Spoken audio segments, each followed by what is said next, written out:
uburyo nabyifashemwo nibwo gatumye urubonko niyo bagize undimwo nayanje mahitamwo abagenzi n'inshuti bakakubwira ubivemwo waturiya muhungu ntacyazokuviramwo gusanga mu cyumba nazanye inkumi kugira wegereye ukabikora ni kenshi wamfashe ukabimbabarira nanje ndateba ndabimenyera je nafashe umutima wawe ndawukoma imigeto ndawujomba ubwo wankunze ruratemba. Yes, mwamuvise satura amabafure n'amabuye. Welcome big bro. Thank you my brother. Meze neza. Meze neza kabisa. Urasa neza cyane. Thank you bro. Urasa n'amahera. Asante. Urasa n'amafaranga kabisa. Ago nayo ngira. Oya ni buke hajya umuntu avuye ko atamahera afise abafise ishaka ryo kurondera amahera menshi kandi byiza gusumba. Nshimira aho tugeze kabisa. Turi live kuri social media za Bizimana Abubakar Karum Sadbi. Murashobora kuja kuri Facebook ya Sadbi mukabona kino kiganiro Sunday Vibe ingene kiriko kiragenda. Ni Bizimana Abubakar Karum Sadbi yaramaze igihe atari karagaragara mu ma interview ariko no musaraje iyo Sadbi atari karagaragara mu ma interview nta kintu gifa kuri Bizimana Abubakar Karum Sadbi ku muziki wiwe. Duhere ngaho. Oncha make ikintu gifa iyo Sadbi agiye kuri interview atacho agiye gukora atacho agiye kuvuga cyane iki ari naho ucusanga hari byinshi byica brand nicyo gituma idafite kivuga reka kuja imbere y'abagabo. Urazi yuko abantu batubona ari abantu benshi rero kugenda imbere y'umuntu bisaba kuba wambaye agashati keza wateguye ibyo uvuga imbere y'umuntu kugira ngo ubuntu bwawe ndetse n'ubutware bwawe bugaragare muri wewe ugaragaza icyo uri n'icyo ushoboye imbere y'abantu cyangwa imbere ya societe nzima idukurikira cyane imbere ya societe nzima idukurikirana. Ni Bizimana Abubakar Karum Sadbi yatanguye ikintu cyo kwifunga Sadbi akibitangura nibyo hari abantu batabitahura ariko no munsi Sadbi arabona yuko hari ico byafashije umuziki w'Urundi gushika kwindi ntambwe. Aha hantu nicaye ndibuka ko ndetse nzokwandika mu gitabo nifuza kuzokwandika umunsi umwe. Aha hantu nicaye hari ingwano zahabereye namwe muzi zo kugarura guha agaciro umuziki w'Uburundi ndetse no guha agaciro umuririmbyi w'Uburundi dutanguriye kwiha agaciro umva kukiha dabo imbere ya byose. Rero igihe twatanguza ibyo kwifunga ni iki ni kwigumya ndashobora nkuko nabivuga mu myaka yeze ahanyine nicaye muri kumwe na Marvin ndashobora kwanka miliyoni ariko nkarari inzara nshaka miliyoni 10. Why not? Rero ibyo biri mu bintu bigize umuntu bigize professionalism y'umuntu bigize ubunyamwuga bw'umuntu mu gihe wewe wahisemwo kugira talent ingabano yawe ukayigira nk'akazi. Rero kwifunga byaraje bizanana izina ryo kwifunga ariko byari mu kurondera agaciro ku muririmbyi valeur muri rusange. Rero iyo valeur nibaza yuko benshi baravye ijya myaka twabibwira ngani bakiriyo gushika no munsi hari intambwe idasanzwe je mbona ku bwanje. Rero ni ibintu byiza iyo tubonye umuntu avuye hariya hakurya muri quartier akazana ikintu gishasha ubona ko cyogira akamaro societe barabara ryanyu aho muba quartier yawe. Ni byiza ko kumutera intege aha ko bozimuca. Ni byiza kumutera intege hako ozimuca. Ni Bizimana Abubakar Karum Sadbi so kwifunga gusa n'igiciro mu biteramo yaravuze ati aba artiste b'abarundi amahera turonka ni make nica ntikize uravye amakolabo dukora uburyo butwara namusi tuvuge ko Sadbi yamaze kuba satisfait ku mahera aba artiste b'abarundi baronka mu biteramo canke agahaze karacahari mu kurondera agaciro kacu twari dufise vision yo kugira dushike ku biciro byiza by'ibidandazwa bya product zacu rero gushika uno munsi igiciro cyaraduze murabizi atari kuri jewe gusa ko baririmbyi presque bose n'aba tavyumva ari ukuntu bavyungukiyemo kabisa rero ni byiza kugira interano muri society igiciro no munsi twovuga yuko kubera uguhungabana kw'isi kwatewe na corona hari intambwe hari ukuntu tutabona amashifre neza sara ukuntu tutabona amashifre neza forgive me turaza kwinjirako turacaganira gatoyi kuko ni byinshi byo kuganira na Sadbi 10 years irenga ari muri career ya music y'u Burundi intambara yagwanye ni nyinshi ingendo yaciyemo ni nyinshi imisozi yaduze irarenze amaho yaciyemo ni menshi wo mugira Sadbi aganire gato ku myaka 10 irenga ari muri career ya music y'u Burundi iyo vuga iki ku muziki w'u Burundi iyo vuga yuko yabonye iki ku muziki w'u Burundi Sadbi premièrement nuko aho ubona Sadbi muri iyo myaka 10 urabona Sadbi no munsi ariko nkiza urashaka kurondera abantu twari kumwe no munsi namuka babona abantu kababura ndashaka gutanga akarorero kwanza kuri icyo kintu muri iyo myaka 10 ndakumbuye aho twatanguranye ndakumbuye ingene muziki wari uryoshye cyane ndakumbuye ingene ibintu byari serious ariko nubwo naho twari muri vide twakorera mu busa paraporo no munsi ariko ndakumbuye byinshi abantu benshi d'abord batumye twebwe cyangwa bariko baririmba baririmba no muzi ko ari inzira babakiriye yegeje yasiyanje ikindi novuga ibyo naciyemo ni byinshi byagiye biraducineye intambara za nyuma zari zikaze cyane kuruta izambere ariko izambere nazo tazibuse zari zoroshe ibibazo bimaze kuba quotidien bimaze kuba ibintu tubana bisanzwe kuri je guhangana n'ibije byose bishaka ko kwishira societe yanje kwishira industry n'ibindi ni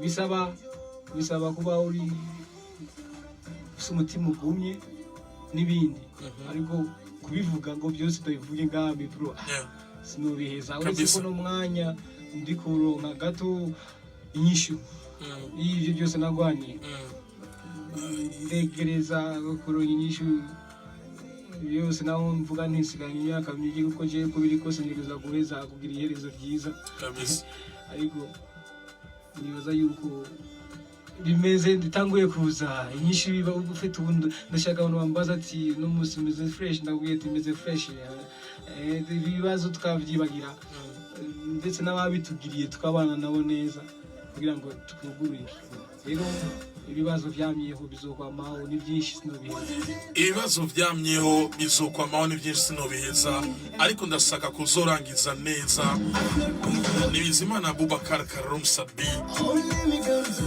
iki ni kimwe mu vyerekana neza yuko iyagwanye ni kimwe mu vyerekana neza yuko yashizemo ishaka kuko nimba dufate yatangiye muri 2005 guskino size na rikaba rigihari rikaba rigikundwa akaba ashobora gutegura igiteramo akuzuza vyerekana yuko yakoze ariko muri izo ntambara Sadbi yahuye nazo byarigeze gushika Sadbi aribaza canke ariyumvira guhagarika umuziki umunsi umwe guhagarika kwanje muziki ni maze kubyiyumvira canke impora ndavyiyumvira iyo mvuze ntigeze guheza neza yego urayumvira guhagarika umuziki neza ntegereza guheza neza nivyo mvuze uze guheza neza hajya Imana ifashe bon ndavuze ati ntegerezwa ufite n'ivyifuzo ariko urasiko hari kibirengeye utujejwe wewe afise ibindi yapanze ariko je ndashaka kuba tu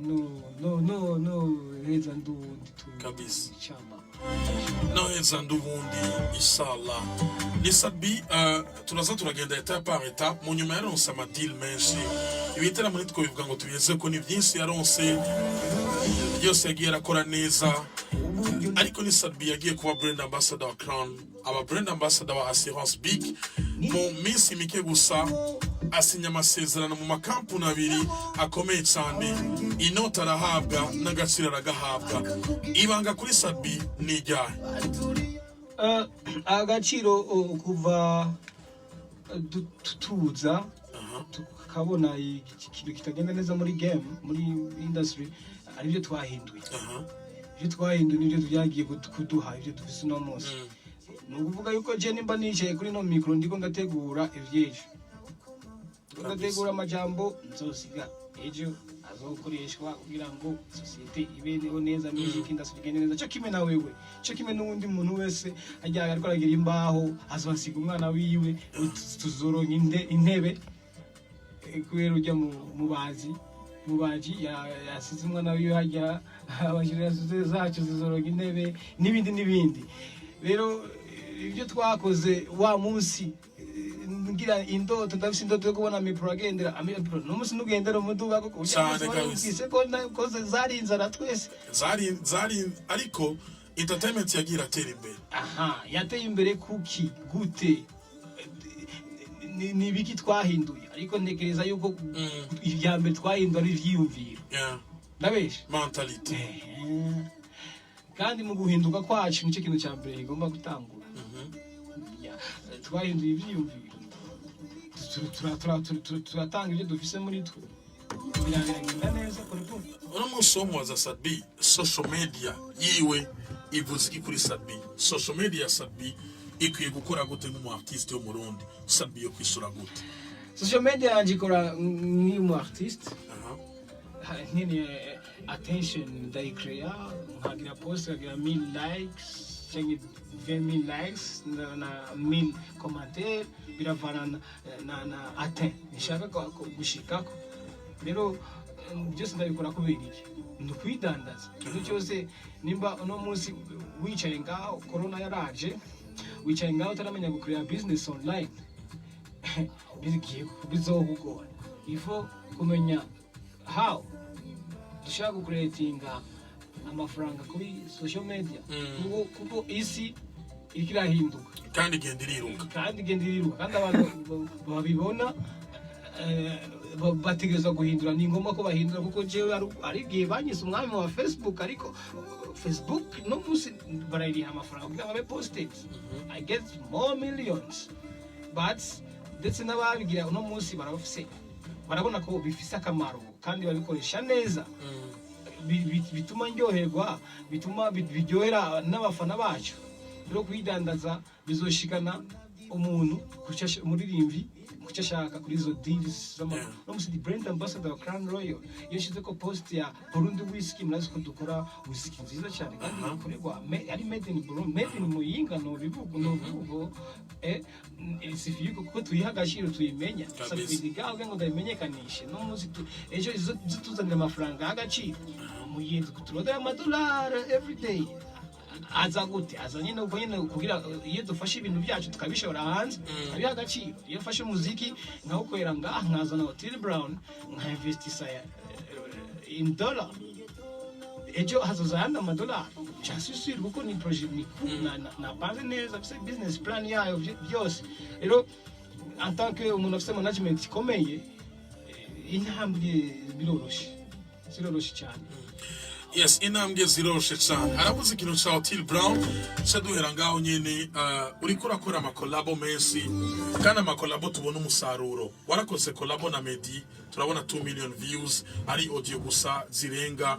Uraza urakora collabo na Bahati, ndetse Bahati arabivuga muri Buja FM, aravuga ati Sadbi ni msanii mkubwa, Sadbi ni msanii ambaye anaweza kapandisha wengine msanii juu na zaidi.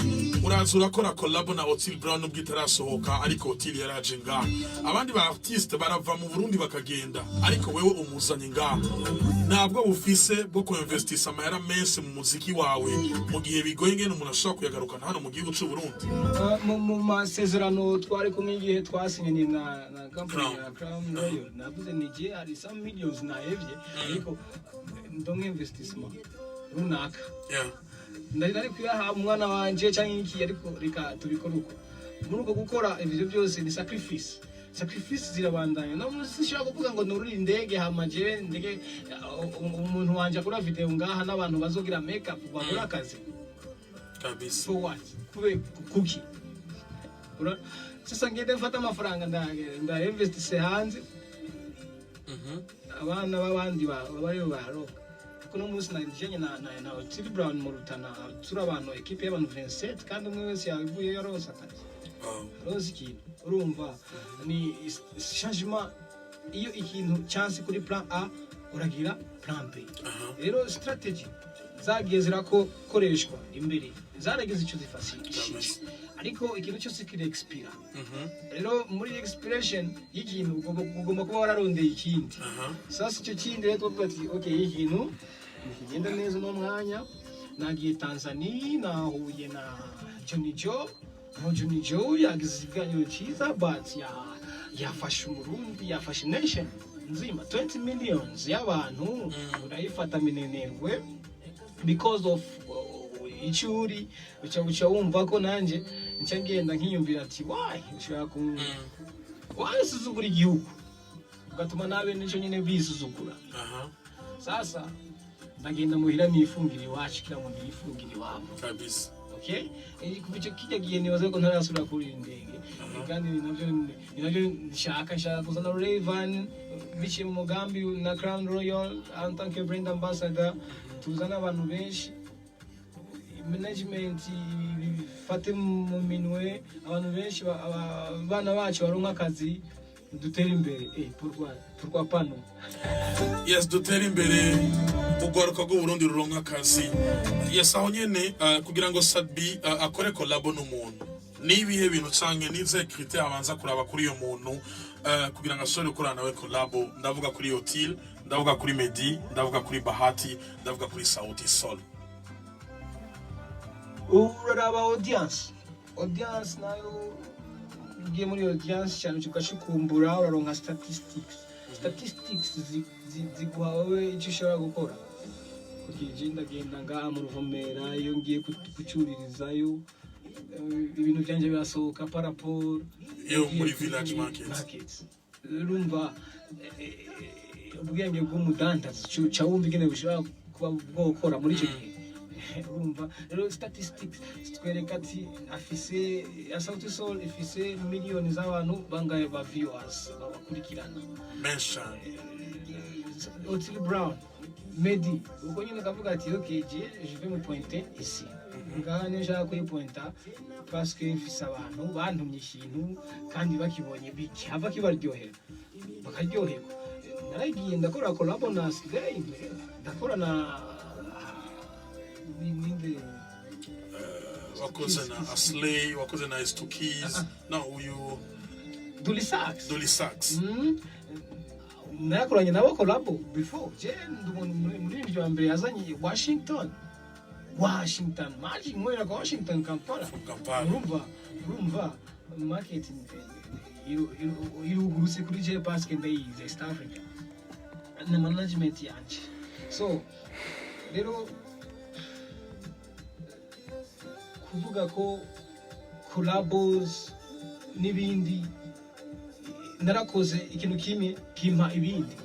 Aslay niyo nakoranye Bahati, nagiye Wasafi, bituma ba Otile bambona n'abandi barambona bati arabaho. Rero nuko nagenda ndagura platform yagutse, ukibona Sadbi muri gang yaga. Wow. Yes, muriko murumva byinshi, muriko muramenya byinshi. Uyu ni the king of Kenny Empire. Yitwa Sadbi, satura amabafure n'amabuye. Umuhaye deal kuri so yawe, wawiteze ko so yawe iza kuzamwo abantu benshi kandi iza kubiryoshe, iza kubirimo ubuhinga budasanzwe. Yaravyerekanye n'abanyamahanga baje ngaha bagenda bari kugura ati twarahuye n'umuririmbyi atarakaririmbye, twarahuye n'umuntu azi icarico umuziki. Nuko Nibizimana Boubacar Karim Sadbi yaje kutubwira hanini kubijanye n'indirimbo yitwa Forgive Me, ariko byabaye ngombwa ko tumbaza ibindi bibazo, ariko tugaruke rero ku ndirimbo nyezina ariyo Forgive Me.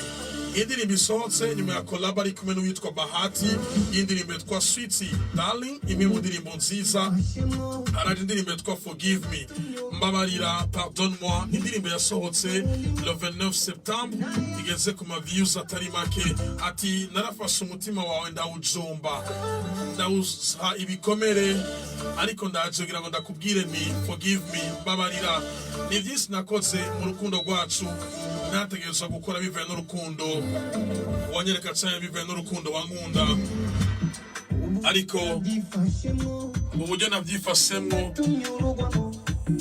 nibwari bukwiye yuko ndabyifata nk'uko nabyifashemo, ko ntategereza kubyifatamwo. Inspiration yavuye he? Forgive me. Indirimbo zanjye nyinshi kuva kera naguma niespira ku bintu biba ku bantu, kuko ndashaka kuririmba indirimbo zubuza gute, ariko ari indirimbo zitwa indirimbo ziba mu bantu zarabuze muri no myaka. Ngoma hajya nyene rero nkagerageza kuba umuntu aririmba ibintu abantu babamo. Sasa rero bisakatemu kawe nakatemu kawe ego nakoranye n'abaproducteur benshi ndabazi monde ya music ndayizi.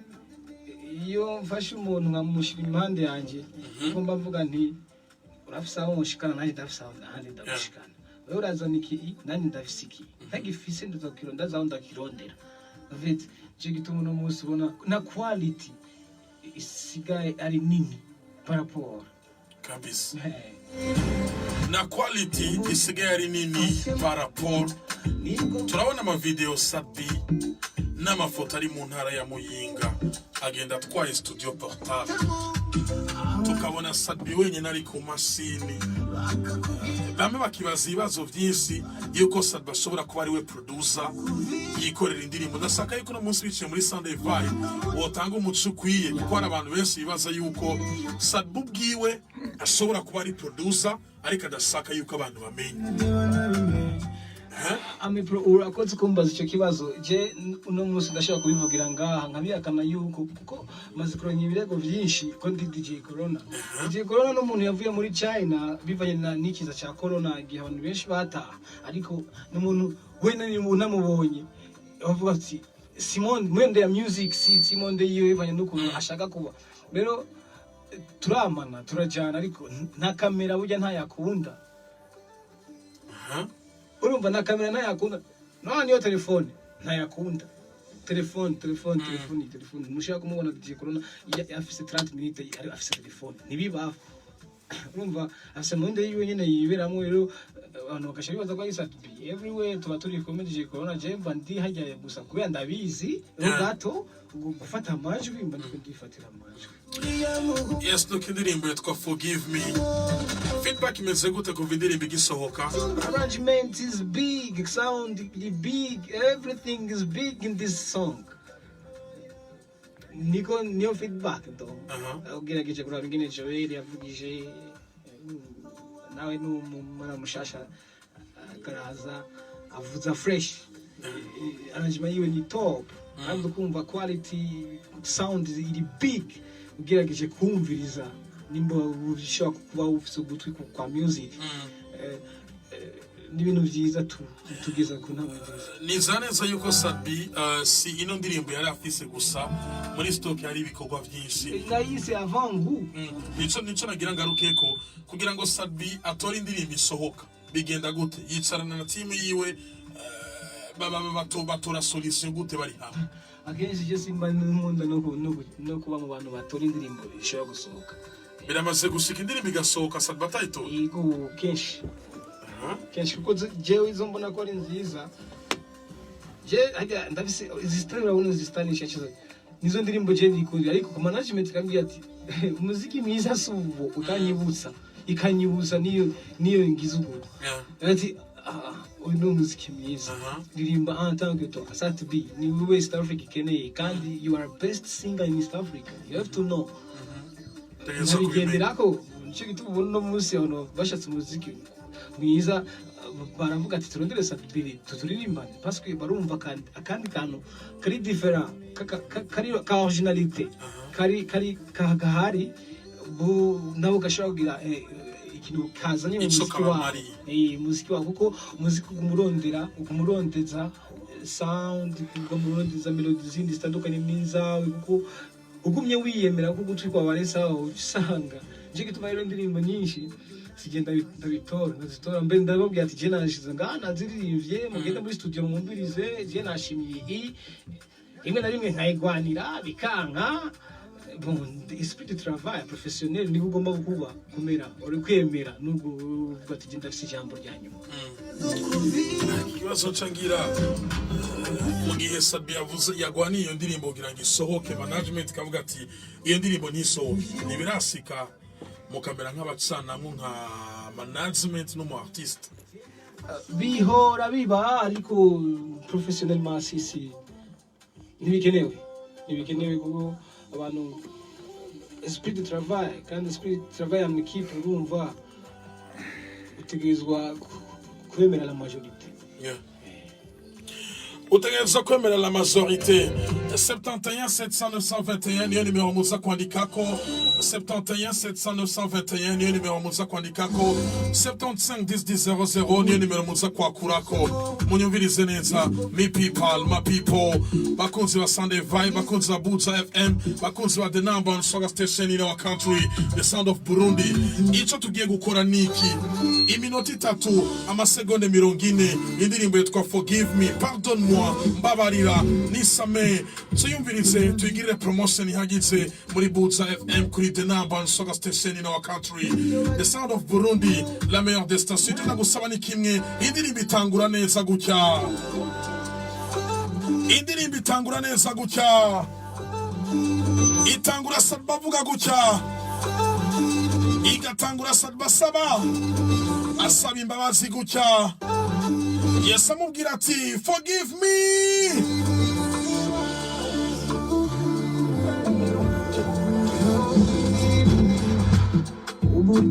Ikachitangura Sadbi kumusegonde wa 11 Sadba tsavuga uburyo nabyifashemo niko gatunyurwamo niyo bagize undimo nayanje mahitamo abagenzi n'inshuti rimwe na rimwe abagenzi n'inshuti bagize iki kuri Sadbi muri no ndirimbo Forgive Me. Abagenzi n'inshuti abagenzi n'inshuti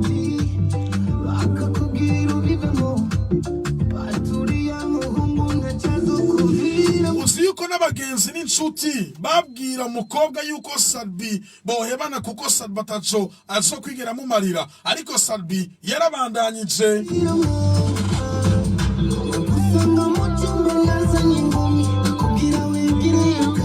Yesu umukobwa yarihangana cyane. Yesu kuburyo yigeze no kumusanga ari kumwe n'umwigeme mu gitanda, biba ngombwa yuko umuhungu abwira umukobwa ati egerayo bandanya akazi.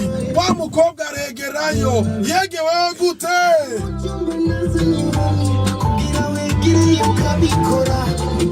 Ariko uyu mukobwa yarihangana. Mwisi ni bake basigaye muri no ndirimbo gusa. Nafashe umutima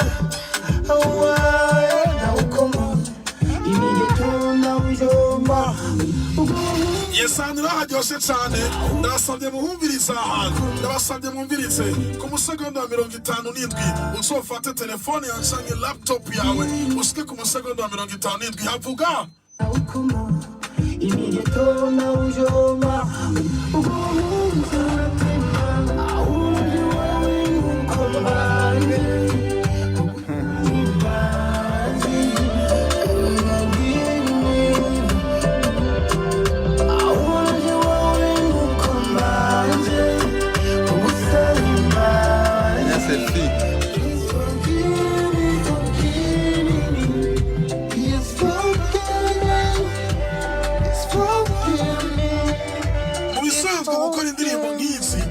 biragusaba gukora karofle gasanzwe kari soft karyose n'umwana akiri muto hajya gold afise imyaka 2 ashobora gusubiramwo ucugakora gute rero ucukora akantu nkaka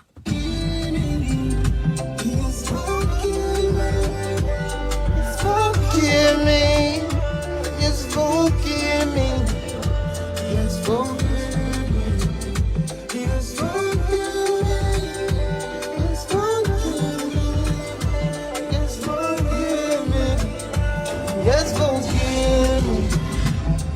I remember when I was in jail, you were there for me. Yes, kubera uri umuririmbyi nukorera abarundi gusa nivyo mu Burundi turumva ikirundi neza kandi tukagitahura. Yes, baririmbyi ikirundi turamutahura ijana kw'ijana, ariko Sadbi si umuririmbyi w'abarundi gusa. Sadbi no munsi aririmbira isi yose, ari naco gituma gusira mu Kongereza babikenewe ku munota umwe n'amasegonda 39 Sadbi yaciye bikora gutya. I remember when I was in jail, you were there for me. And of the day when I left, I slept with all the pretty girls. Oh, let me come to you and please you to forgive me.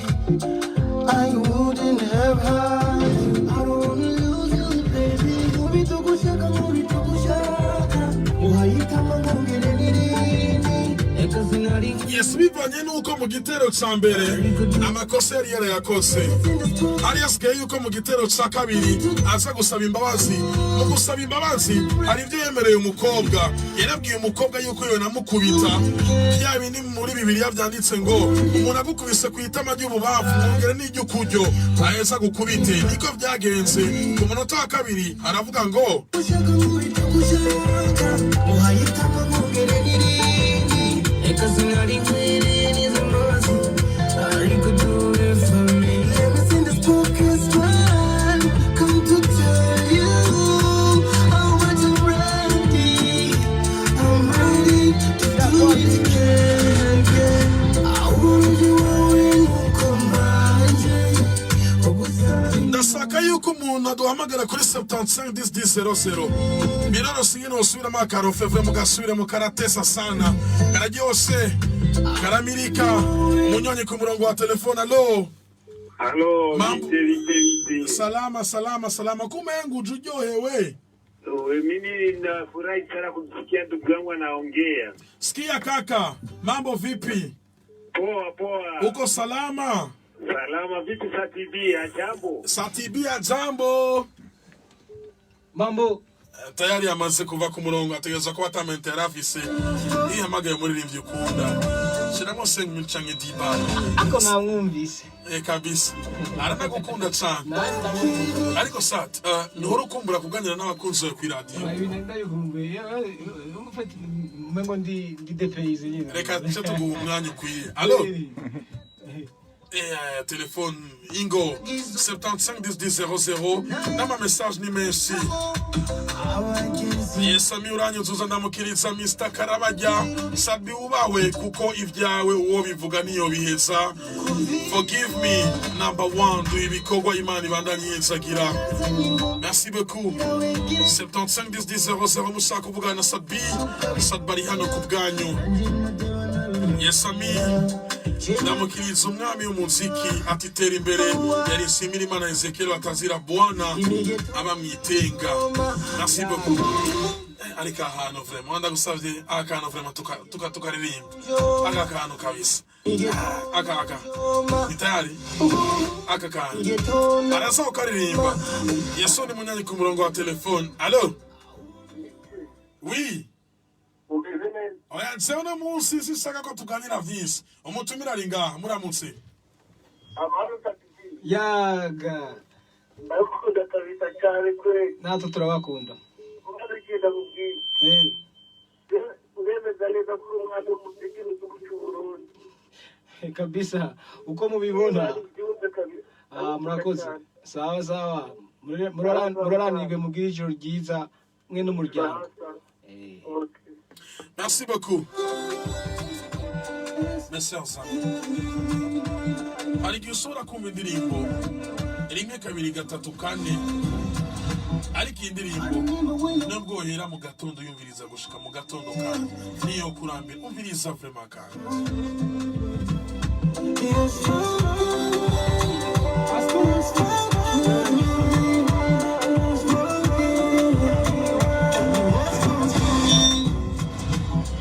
I remember when I was in jail, you were there for me. And on the day when I left, I flirted with other pretty girls.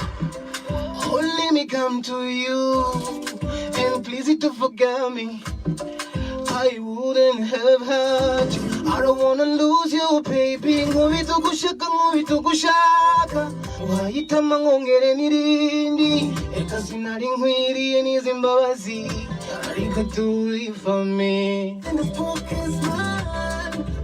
yes murumva kajwi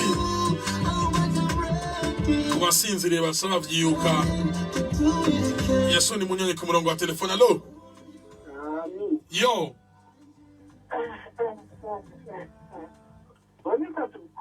eh oya ni bomba atomike muhemwiriwe Mwiriwe cyane. Yeah, big up to you, my brother. Anyway. yo sa kwisi imana bimwibwirire Mbega ukuvuza ikintu kinyoye gituma ndara neza. Urazi ikintu cya mbere mu buzima icyo wokunguka ikagira icyo kikumariye n'abantu byonyine.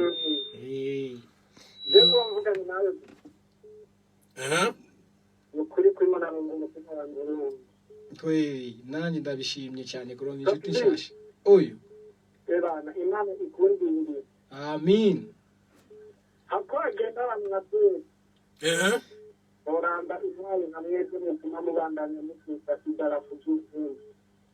Okay.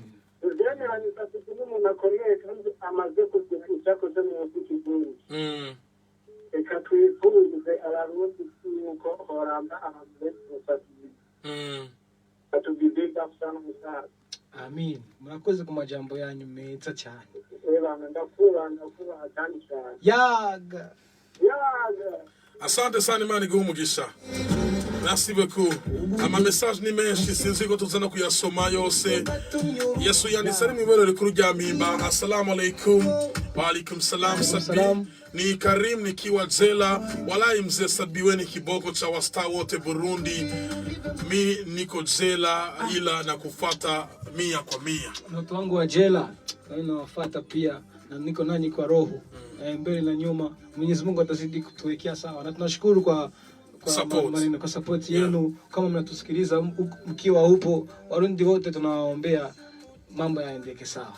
Yes, hello. Yo. Salam alhamdulillah.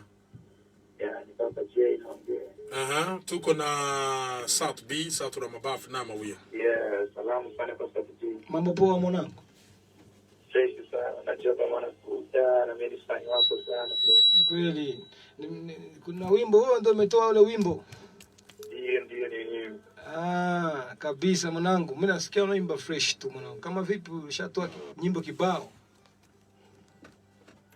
Tayari mesa kwenda. Mwana naimba poa. Ninamfuata. Crush. Sat tukirenganya ne kuri ico kintu.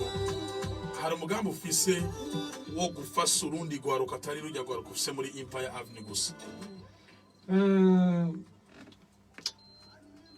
Nikamvuge ni namye fasha kuva Empire itarabaho icyo Empire Avenue.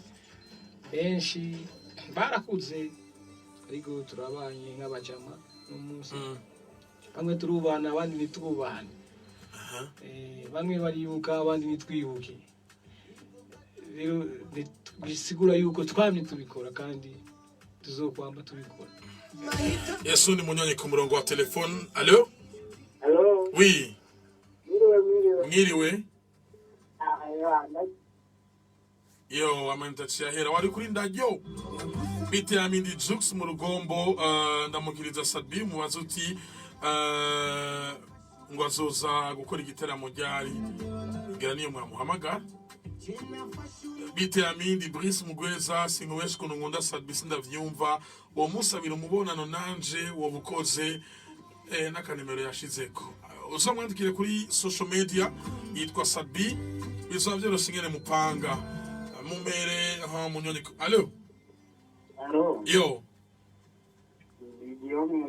ego turi kumwe na the one and the only Bizimana Boubacar Karom Sadbi, brand ambassador wa Crown, brand ambassador wa Assurance Big, kolabo zigera kuri 5 n'izindi nyinshi muhemwire yaga umuti watanguye gukogwa urumva twatanguye n'akayiro gake ariko kari inyuma murakoze yaga merci beaucoup akarero karica igitero ca kabiri kirica watumva icongereza ndari ndabasigurire avuga guki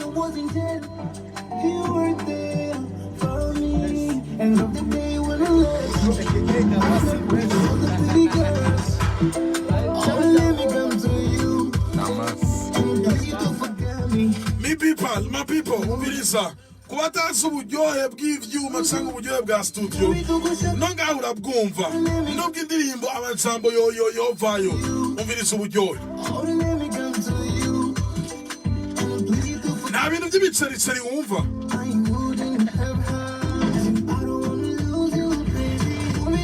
umviriza ingene rero ibiceri byinjira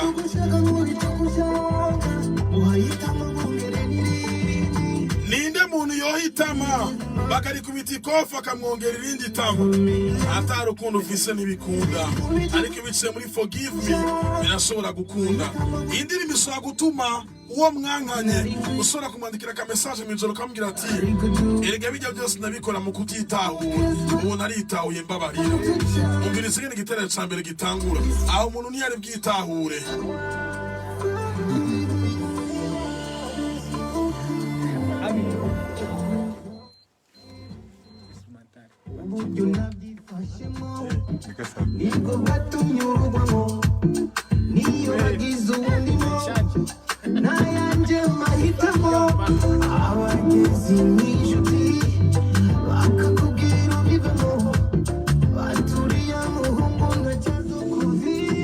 Yes, baturiya muhungu naco azokuviramwo umviriza zana ababwiye yuko indirimbo n'ubwoko uramo amajambo uburyohe buguma buryose reka nakumvise instrumental nayo skiliza wewe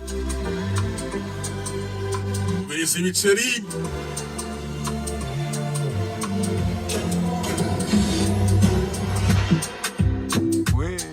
amamaze kumva rero indirimbo ni nyene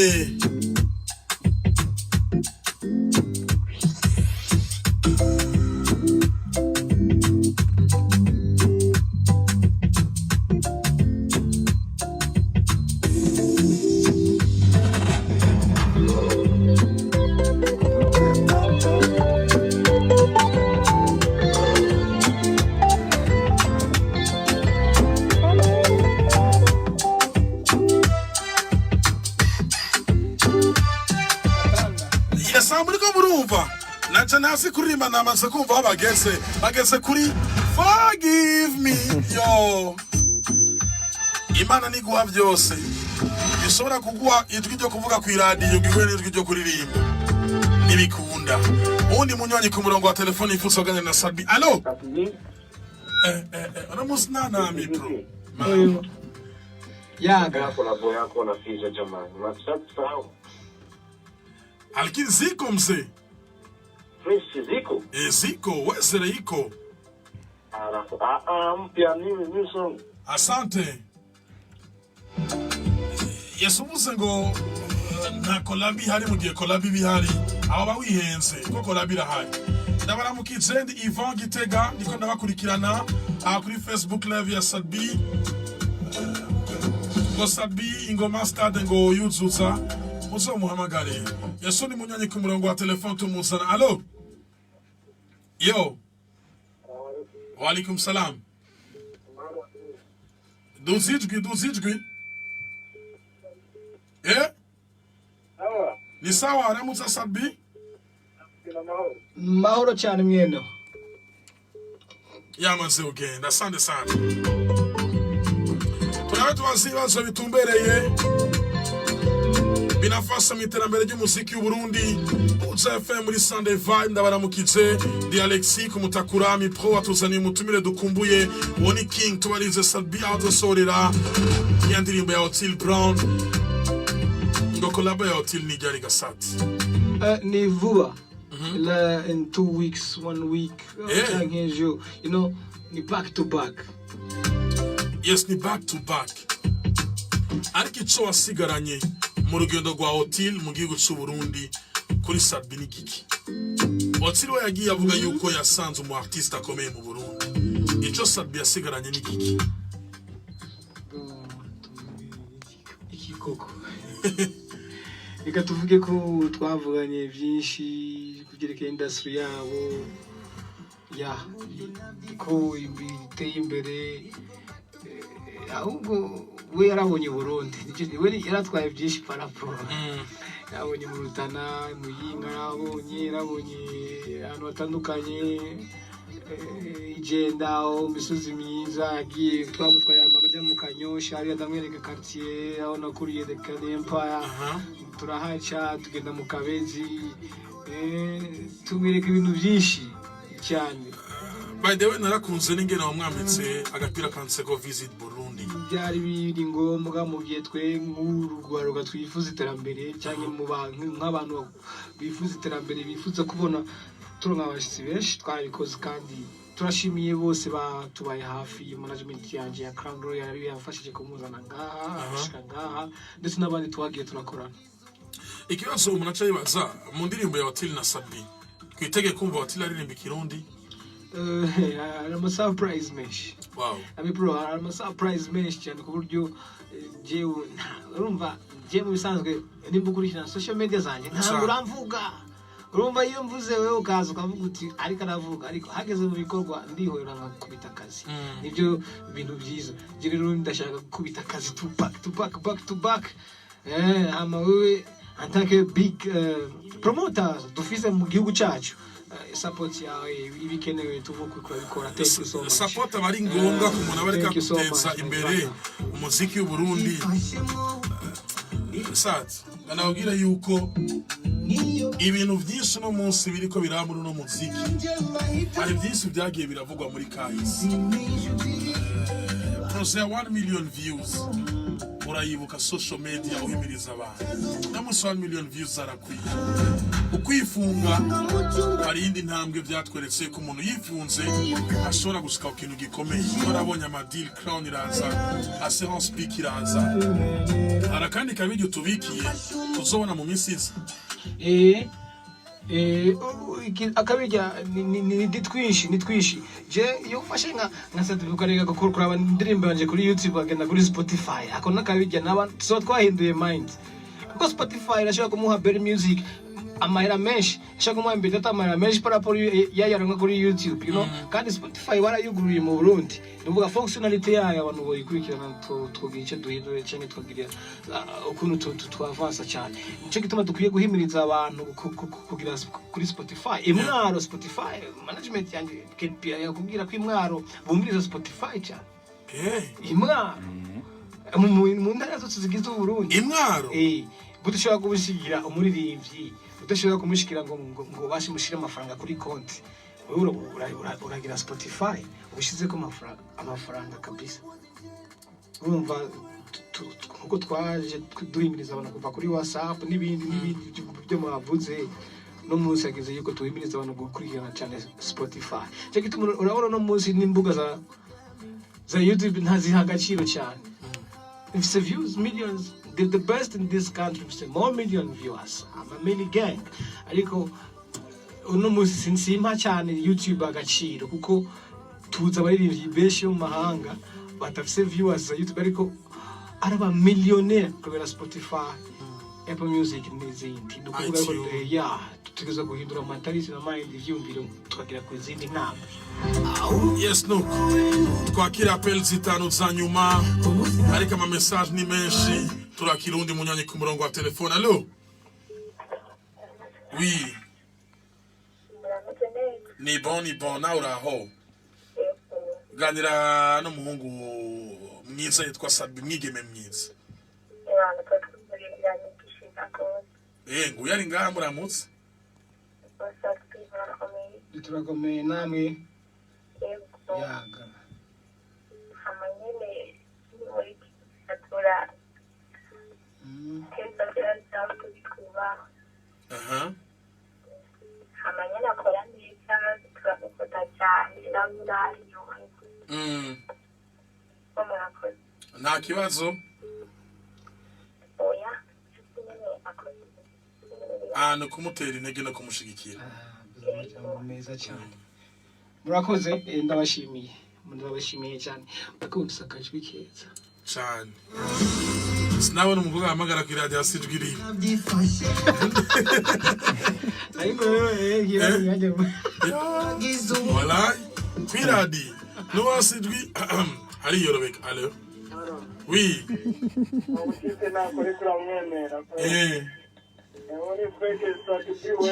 Respect my G. Respect cyane ku bantu bose batwitaye muri no joro bariko baranga kugira ngo tuvugane respect kuri mwe. Ariko urazura niyo social media uzura yikamisha kabisa. Erega ni radio yigende. Ni radio ni radio kongera kama na televiziyo kabisa. Nje gituma imbuga ari ikintu ndetse nibaza yuko muri etape shasha muzogenda mwapotetinga la page ya Buja FM ndetse na radio updatinga page cyane zabo kugira ngo ibintu byose bigende muri good way. Kabisa undi munyanye ku murongo wa telefone. Allo? Ni bon. Meze neza? Ninde? Turi kumwe na Sadbi? Oyo. Sa? Iki? Kubaka izina. Kubaka izina. Uri kuryubaka mu biki ngahe iwanyu mu kazi ukora?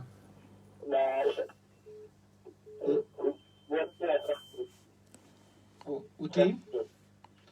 Uvuze? Sa? Arakunezereje. Okay. Sawa. Oui. Asante papa nituruko turakumva umengo uri mu kinogo. Turasaba imbabazi. Wadisaba gutya. Uburyo nagifashemo nibwo batunyurwaho niyo bagize umundimo nayanje mahitamo abagize n'inshuti bakakubwira ubivemo baturiye muhungu ndacyazo kuviramo ngufata mu cyumba yazanye ingumi bakubwira wegereyo ukabikora nikenshi wamfashe ukabimarira Maishanga ingoma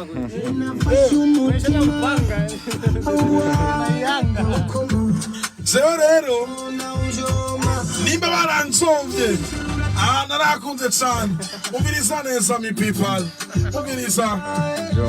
ubiriza nafashe umutima wawe ndawukoma apana ndawukoma ndawujomba ubiriza rero imigeto na ujomba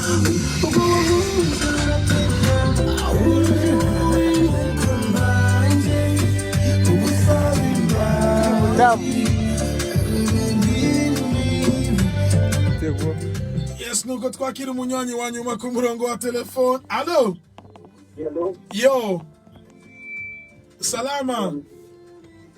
Mzee, mimi niko bien sana. Salama, Inde Sadbi. Arasaranya kabisa sagasakoshi. ibirimo sinobivuga ni ku radio. Ebana, big up to you my brother. Murakoze cyane mukomeze mudushigikira. Yaga. Asante sana. Yasariko nk'impanuro kuri Sad bamaze kuronka deal nyinshi, bamaze korana n'amakampani. Aba artiste bandi bakora gute kugira ngo izo deal zibashikire? Barafise potentiel, sifi yuko biyemera. Kandi biyakira. Biyakira bigufasha kwitaho. Okay. Discipline artistique ni ikintu gikomeye cyane. Ndikuvuga yuko Que vous êtes discipline artistique de Tauri Kinga. Ndashaka kubwira akarorero. Mu myaka iheze hari ibintu byaba ugasanga aje ndiko ndatongana na naka kuri micro mu ma TV online n'ahandi. Iyo bintu byari rero ko ikomeye. Nariko ndakora byiza bien sûr ariko kuri kote ya discipline ntago bigomba kugenda kurya beef iba mu yindi sense yo kuzana amafaranga cyangwa iki. Rero iyo ni example. Ama discipline ni muri rusangi kagaciro kwa kubaha muri music kumva icyo umuntu suggestion d'abord kumviriza ugutwi kumva bakubwiye ati iki nikibi ntugikore genda wicare ushishoze neza wihe umwanya urabe ko gikwiriye gukorwa cyane atari gikwiriye gukorwa. Ibintu byinshi kutajya club kutajya mu ibarabara uko nyine utembera kagacira amaherezo bakora ninde azokubwira branding company yarakubonye kuyirera. Sasa ibintu byose byinshi bigize kimwe cyitwa brand. We uri brand Sadbi ni brand James Sadbi ko ari big brand na Braruti ndio marines parce que de chacun nga muri ni benshi bakonsoma le produit yanje banyumviriza utanyumvise utanyenteje uracha mwibarabara muri bus kanyumva kumva Sadbi ni big brand the same na big companies. Sasa nukumenya abantu banje ndabahiki cyo gituma jengira amezi n'amezi nasohora kugira ngo ndinde brand ko nsoye umwanya umwanya wa havyo ndica brand parce que ndafise concurrence ndaza abantu bari bafise inyundo bayirondera ijya brand baje bayikora noneho ibintu byinshi. Yes, undi munyanye ku murongo wa telefone. Allo? Oui. Ego Silvestre. Muramutse? Sabwi. Yaga. Kabisa ndagiye. Silvestre. Ni yaga canke ni yaga? Yaga ngao ni yaga. Ni yaga. Kandi ukagasana mona aesthetique. Turamukunda tukubitana. Murakoze. Beba atukurikira moja. Corona irangiye. Ego. Ariko ndakumenyesha ko mu ntara ya Gitega mu ntara ya Makamba yaragaragaye muri Ego Day, yaragaragaye mu ntara ya Muyinga. Ego. Muri New Oil Day hose yagiye performing kandi abantu bakishima cyane imbere ya Mutama Reverend kuri bajya bari mu banyamahige bamboni muri igihe cya corona gabisa Muyinga Makamba bamaci asanzwe aba kandi baho mu mategeko yo kwikingira corona abafa kubuku uko nyene. Yes, aho nyene hambavu ya performance utanga canke watanze Gitega nako imakamba hamwe ni Muyinga hari abanyitsubahiro benshi waronse akaje kugwicara nabo ngo muvugane kubijanye n'umuziki w'u Burundi n'umuziki wawe muri rusange. Ni benshi tuganira ahubwo ibyo ndababona ko mbona ibintu gusa ari ibintu byo kubaka kuko je ku myaka yanje ntunze iPhone 12 ariko boss afise amafaranga menshi miliyari afise Samsung what the meaning of that. Ibyo nibyo bintu binyentereza cyane kuko nkunda ndiko ndaraba ngenda muri monde ya business rudandazwa ibindi bintu gukora ibintu byo kwiteza imbere tutanga akazi n'ibindi urumva vya music cyane sindavyinjira cyane music turafise ko twoyubaka twebwe ubwacu bigakunda izivi ko twe duhaguruka bo bakatubona twabwira ati dusibi ariko mugihe utaragira ibyo kuko ndakenera abamfasha jewe ndakenera abamfasha bumva industry neza ni baki bumva industry iya abantu turi basatu binga 20 30 byariko bimeze neza cyane nibihe bintu bituma umuntu aba umu artiste akomeye kuri Sadbi byofasha na bon nibihe bintu ubona ko byotuma umuntu aba umu artiste akomeye kumbure n'umuntu atarabikora avuga ati hari ico ntarakora ntegezo gukora ubavuze ko turi mu artiste ariko je ndashaka kwishura kuri ko tuvuga ati ni kihe kintu cyituma umuntu wari wese aba umuntu akomeye umuntu akomeye reka tuvuge umuntu wari wese tushire muri rusange umu artiste arubaka kandi akubaka n'abandi bagashikana kure ko umuntu akomeye nibaza yuko ari ihangiro kumenya ati ashaka gushika kudacika intege mu byawe kubura umuntu ufata ingingo urazi gufata ingingo igisho supreme baramubona gusa ariko nakazi gakomeye cyane kuba president w'igihugu nukuvuga yuko ingingo urafata ingingo ugasanga ufashe ingingo zitari zo kumenya ingene zihindukiriza zikaba nziza kandi cyangwa ugasanga ufashe ingingo nziza ariko mu mwanya utari wo gufata ingingo navyo biri mu bintu bituma umuntu aba umuntu akomeye kuko na msimamo nikisema wakamusoma kugendereza ibihe kugendereza ibihe tijeshite na mipro amezuko muri ibihe amezuko ndamuzi ukamenya umuntu wese bihabarimo turabana cyangwa byakunze kandi jewe nimba hari umuntu akinyizanya ubushaka ikiri munsi y'igitanda ni ngombwa girene yuname utunamye ikiri munsi y'igitanda n'ugitoro urabizi noneho je ndunama urashira ku kofi ngashira ku irindi nta kibazo ngashira nkaguhitama nta kibazo nka dose cyo shaka tuzoyembe cyo gituma rero bajya abantu muhura bajya bapatro bose cyangwa abantu bose babaye abantu bakomeye nukuvuga yuko ahantu hose bagiye baca habayeho umuntu umwe ashira ku itafari ryabo nakayazanye muri karire Sadbi amipurashiri yashitereye kwiki tuvuge ba munsi z'abandi muzabe BTV BT Award and TV Award everywhere mumva Sadbi bishobora kubaje cyane ubundi icyo gihe umuntu wese azoba yarashize ku itafari giwe ari byo tuko turakora no munsi ari byo kentura twamanye ari byo buri muntu wese yagize cyaterereye ndetse ndumubwire nakanya ko kubashimira kuva ku nkuru y'ukuri yes kuva ku nkuru y'ukuri usiku no munsi uratsari kumwe na Ken imyaka itari mike aba manager barambanye manager no artiste barambanye ikibazo ni kimwe mubanye gute na Ken kimwe mu bituma abantu bibazibazo byinshi igituma tutarabona umunsi umwe Ken na Sadbi bavanye niyo bishitse kumbure bagashwana peut-être birashikana nazo zidakomana amahembe ariko abantu ntibabimenye umubano wa Ken na Sadbi umeze gute kuko n'umubano wa kera tubonye neza kuba yuko twe tuzi yuko dufite ibyo dukora kandi ibyo dukora nta muntu n'umwe abikora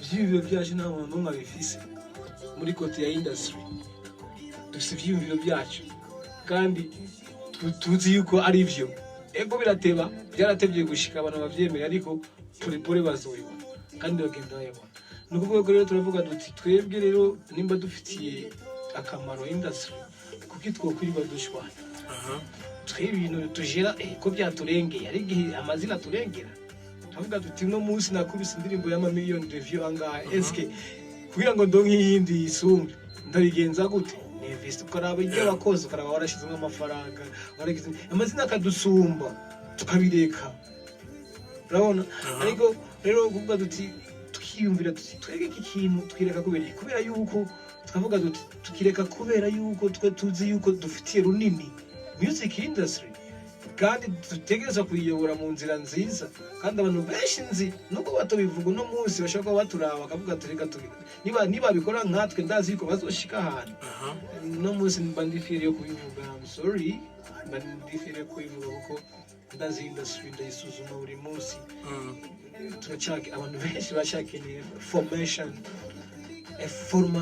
kuri iki kintu cya music industry gutyo tukaba benshi dukora vyiza kuko twebwe ubwacu ntacyo twashobora tutabaye benshi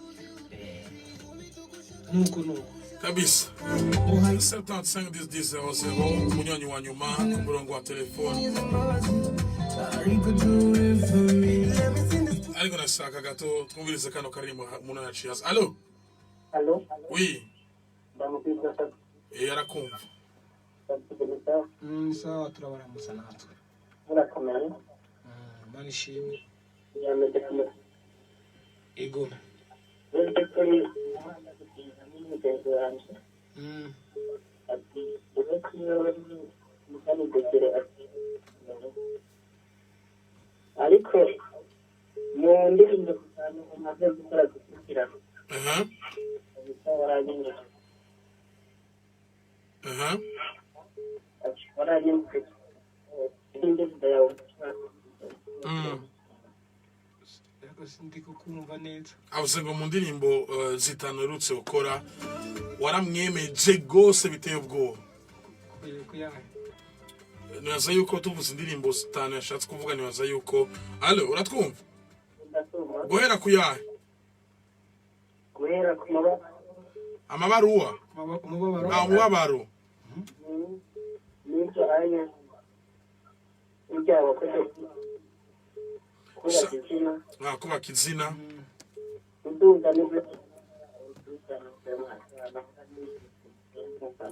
urakoze cyane imana iguha umugisha ndagutahuye muri izi ndirimbo mperuka izi zose ziheruka gushika zitanu gushika umunsi kuri forgive me I think yuko cyemo nako strategy nakoresheje yafashe guhera kuri izina kuko ari igihe nanjye narabigize kubishiramo agatege gake imbere ariko après turabona tutireka tukorera abantu muziki neza kandi imana ishimwe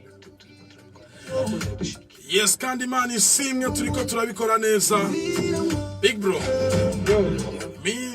niweze kusema asante sana isaha imwe n'iminota 40 twakoranye neza cyane asante nawe kunipa agasunika rugi ku bantu bose ariko barakumviriza n'umwanya mwiza wo kubashimira ndetse niba ari nakandi kajambo ko kubashikiriza imbere ko turangiza ubumwe bikorwa n'amajambere muri kuri twese ivyumviro vyiza birashe kugira smart mind muri twe kugira ngo music ni vyacu n'ibindi byinshi bitera imbere nivyo ndabifurije no gutera imbere mu vyanyu murakoze cyane merci beaucoup yari Bizimana Boubacar Karum Sadbi ushobora kumwita Marshal ushobora kumwita Mr Forgive Me niyo ndirimbo tugiye kumviriza ndagarutse tubana n'ikiganiro Sunday Vibe kuri Buja FM muratsare kumenanje nitwa Ami Pro the MC umutumire ari Sadbi tumuherekeze canke tumureze imitwe y'inzu kuri kano karirimbo Forgive Me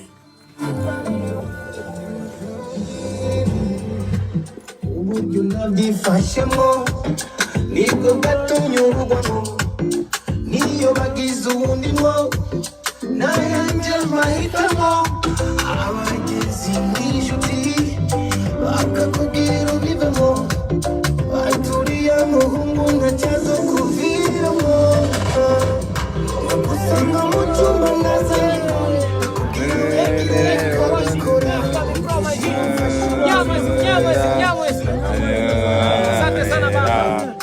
Nafashe umutima wawe ndawukoma imigedo ndayijomba